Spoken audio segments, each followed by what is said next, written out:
नमस्कार दोस्तों, आप सभी का स्वागत है आपके अपने YouTube चैनल ज्ञान स्टडी LMP पर। दोस्तों, आज हम लोग सीटेट में यानी केंद्रीय शिक्षक पात्रता परीक्षा में मैथ के सवाल लगाने वाले हैं, जो कि आपकी आने वाली परीक्षा के लिए काफ़ी इम्पॉर्टेंट हैं। तो आइए दोस्तों, क्लास में चलते हैं और आज के प्रश्नों को हल करते हैं। दोस्तों, क्लास शुरू करने से पहले अगर आप चैनल पर पहली बार आए हैं तो चैनल को सब्सक्राइब कर लें, साथ में बेल आइकन को अंडर प्रेस कर लें, जिससे अगली क्लास की जानकारी आपको मिल सके। अब दोस्तों आइए क्लास में चलते हैं और आज के प्रश्नों को हल करते हैं। आज का हमारा पहला प्रश्न है, प्राथमिक स्तर पर विद्यार्थियों के गणित अधिगम का मूल्यांकन करने के लिए निम्नलिखित में से कौन सी प्रभावशाली योजना है। तो आपके ऑप्शन हो जाएंगे, मुख्यतः समूह संचालित कार्यों का प्रयोग किया जाए। बी ऑप्शन में है, ऐसे कार्यों की अभिकल्पना की जाए कि यंत्रवत रटने और संकल्पना समझ में अंतर किया जा सके। सी ऑप्शन में है, विद्यार्थियों की त्रुटियों को जानकर उनके तर्क का विश्लेषण किया जाए। और डी ऑप्शन में है, ऐसे कार्यों की अभिकल्पना की जाए जिनमें एक से अधिक स्तर के उत्तर प्राप्त हो सकें। तो इस प्रश्न का दोस्तों सही उत्तर हो जाएगा, इसमें दोस्तों ए ऑप्शन हमारा सही हो जाएगा। प्राथमिक स्तर पर विद्यार्थियों के गणित अधिगम का मूल्यांकन करने के लिए पहला ऑप्शन हमारा सही हो जाएगा, मुख्यतः समूह संचालित कार्यों का प्रयोग किया जाए, एक प्रभावशाली योजना नहीं है। बाकी सब दोस्तों प्रभावशाली योजना हो सकती हैं। एक ऑप्शन हमारा इस प्रश्न का, ए ऑप्शन इस प्रश्न का सही। आइए दोस्तों अगले प्रश्न पर चलते हैं। अगला दोस्तों प्रश्न है, गणितीय अध्यापक को प्रभावी बनाने के लिए निम्नलिखित में से कौन सी विशेषता नहीं है। ऑप्शन है आपके, प्रतिदिन के अनुभवों के साथ संबंध स्थापित करना। बी ऑप्शन में है, एक ही संकल्पना के लिए विभिन्न शिक्षण अधिगमों का प्रयोग। सी ऑप्शन में है, एक नई संकल्पना का परिचय देने के लिए समस्या के नियम का कठोरता से पालन करना। और डी ऑप्शन में है, छात्रों की त्रुटियों के प्रतिरूप पर केंद्रित होना। तो इस प्रश्न का दोस्तों सही उत्तर हो जाएगा, इसमें दोस्तों सी ऑप्शन हमारा सही हो जाएगा। गणितीय अध्यापन को प्रभावी बनाने के लिए एक नई संकल्पना का परिचय देने के लिए समय के नियम का कठोरता से पालन करना विशेषता हमारी नहीं हो सकती।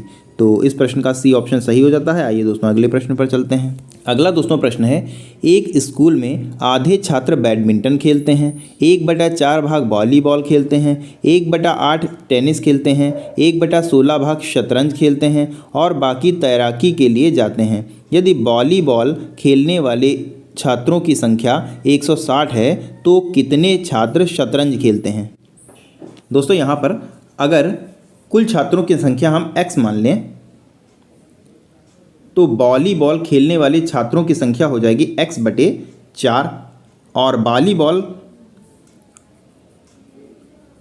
खेलने वाले छात्रों की संख्या 160 दी है, तो ये बराबर हो जाएगा 160 के। तो यहाँ से दोस्तों x का मान अगर निकाला जाए तो ये हो जाएगा 640 आ जाएगा, यानी कुल छात्रों की संख्या 640 हो जाएगी। तो यहाँ से दोस्तों शतरंज खेलने वालों की अगर हम संख्या निकालें तो शतरंज वालों की संख्या 1/16 दी हुई है। तो 640 का जब हम 640 को 16 से भाग करेंगे तो ये 40 आ जाएगा और यही हमारा सही आंसर होगा। और ये हमारे बी ऑप्शन में दिया हुआ है, तो बी ऑप्शन हमारा सही हो जाएगा। आइए दोस्तों अगले सवाल पर चलते हैं। अगला सवाल है, 50 में एक पूर्ण संख्या जोड़ी जाती है और फिर वही 50 से घटा दी जाती है, प्राप्त हुई दोनों संख्याओं का जोड़ कितना होगा। अगर जोड़ी और घटाई जाने वाली संख्या को हम x मान लें, 50 में जब x जोड़ेंगे तो ये होगी और 50 में x घटाएंगे, दूसरी यहाँ पर घटाने के लिए कह रहा तो 50 से x हम घटाएंगे। अब कहा गया है इनका जोड़, तो इनका जोड़ दोस्तों निकाल लेते हैं।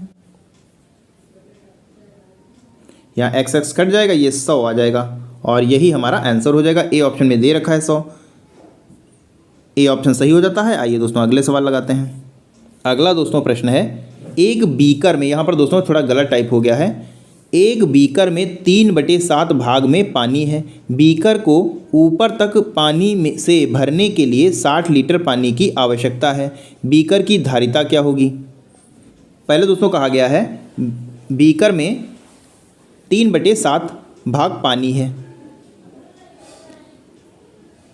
बीकर का ऊपर तक भरने के लिए 60 लीटर पानी की आवश्यकता होती है। यानी दोस्तों ये 60 लीटर वो पानी है जो इतना आएगा, जो इतना भरने के बाद जो डाला जाएगा।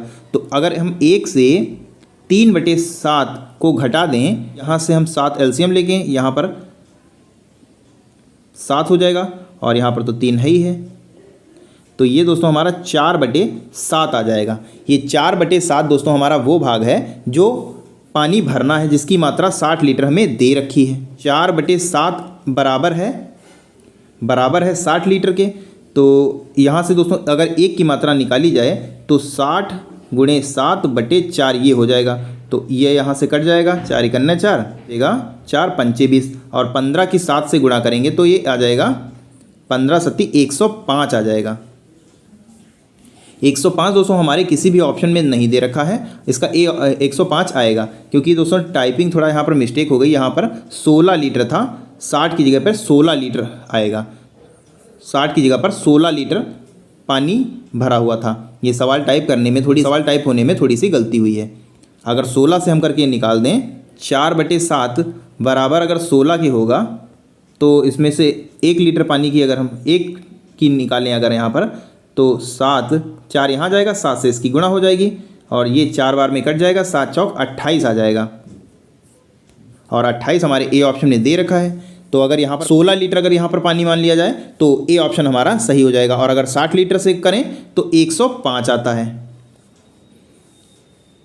फिलहाल इस प्रश्न का ए ऑप्शन सही हो जाएगा। आइए दोस्तों अगले प्रश्न पर चलते हैं। अगला दोस्तों सवाल है, एक दुकानदार ने 5.3 किलोग्राम बादाम, 2100 ग्राम किशमिश और 2.2 किलोग्राम काजू को मिला दिया तथा इस मिश्रण के बराबर 2 दर्जन पैकेट बना दिए। प्रत्येक पैकेट का भार क्या है? तो आइए दोस्तों इसको हल करते हैं। इसमें दोस्तों जो संख्या दी है पहले इसको हम जोड़ लेते हैं। 5.3 प्लस इसको दोस्तों अगर हम 2.1 लिखें तो क्या कोई फ़र्क पड़ेगा? बिल्कुल नहीं पड़ेगा, वही चीज़ दे रखी है।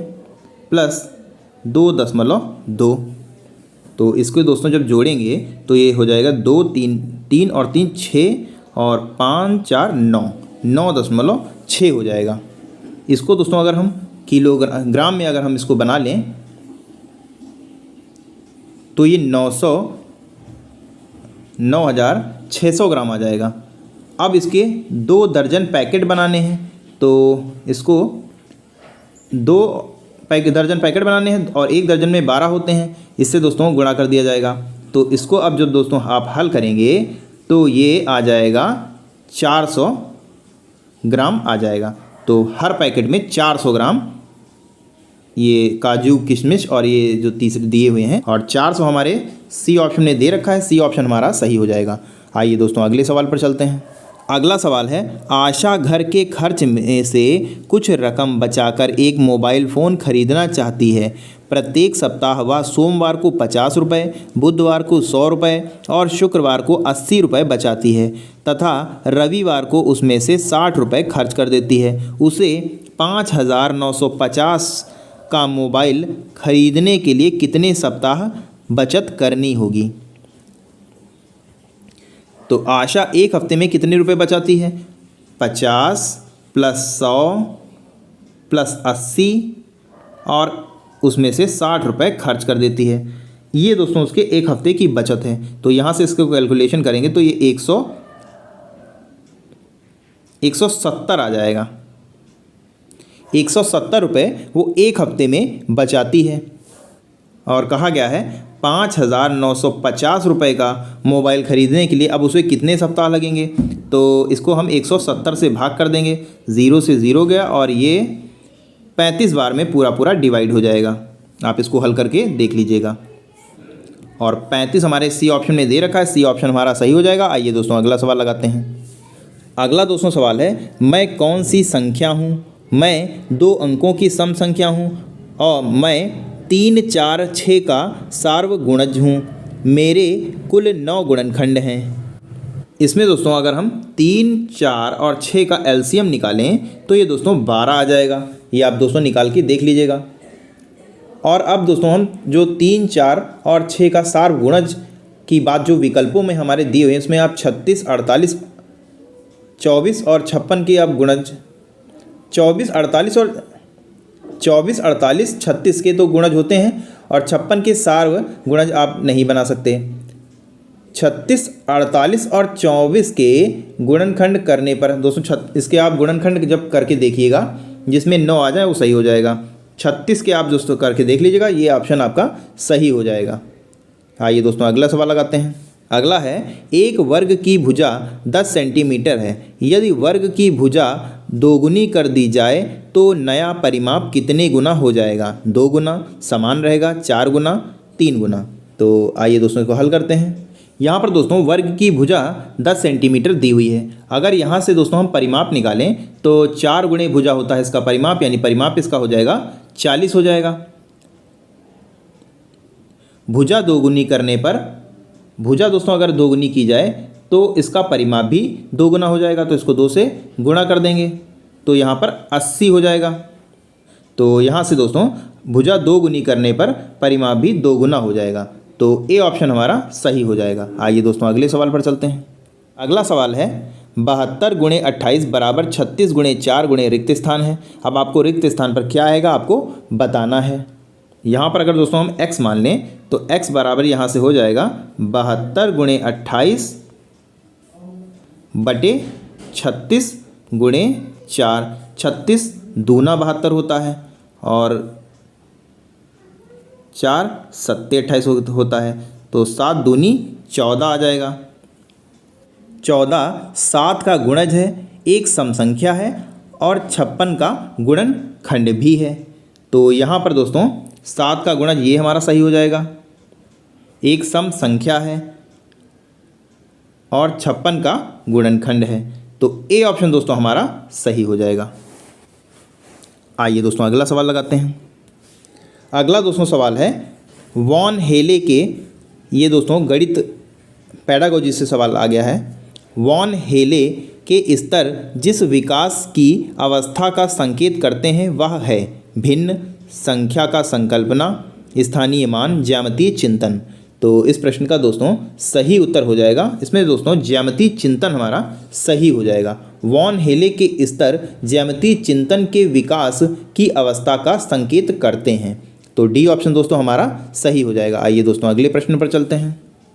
अगला दोस्तों प्रश्न है, राष्ट्रीय पाठचर्या की रूपरेखा 2005 यानी एनसीएफ 2005 की अनुशंसा के अनुसार प्राथमिक विद्यालयों का गणित पाठ्यक्रम, ऑप्शन है आपके, छात्रों को प्रगामी गणित के लिए तैयार करने का वाला होना चाहिए। बी ऑप्शन में है छात्रों के प्रतिदिन के अनुभवों से संबंधित होना चाहिए। सी ऑप्शन में है कार्य विधिक ज्ञान पर केंद्रित होना चाहिए। गणित संकल्पना में कठोरता देने वाला होना चाहिए।